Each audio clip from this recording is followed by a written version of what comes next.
दोस्तों, आप भी ड्राइंग सीखना चाहते हो, आप भी स्केचिंग सीखना चाहते हो, तो आप बिल्कुल सही वीडियो पर आए हो। हम आपको ये शेप देंगे और इसकी अलग अलग तरह की शेडिंग बनाने को कहेंगे। यही शेप की प्रैक्टिस अगर आपने 10 दिन कर ली तो आप खुद ही मान जाओगे कि आपके स्केचिंग में बहुत ज़्यादा बदलाव आ चुका है।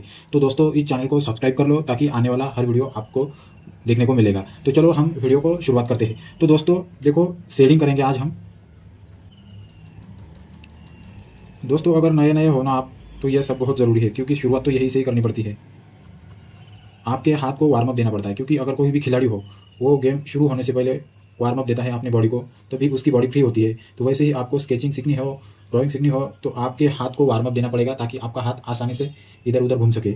इसके लिए यह शेप की प्रैक्टिस करना बहुत ज़रूरी होता है और नए लोगों को यही से ही शुरुआत करनी होती है। हाथ को घुमाना नहीं दोस्तों, हाथ को एक ही जगह पर रखने का। अब हमने इधर से कर ली, अब हम यहाँ से करेंगे। हाथ को एक ही जगह पर रखने का।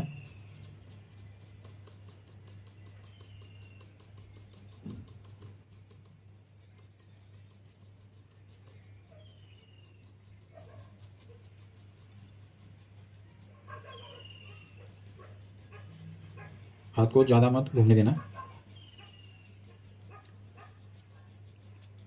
अगर 10 दिन सच में दोस्तों आपने इस शेप की प्रैक्टिस कर ली ना, तो आप खुद समझ जाओगे कि फ़र्क कितना आया है पहले से आपके स्केचिंग में।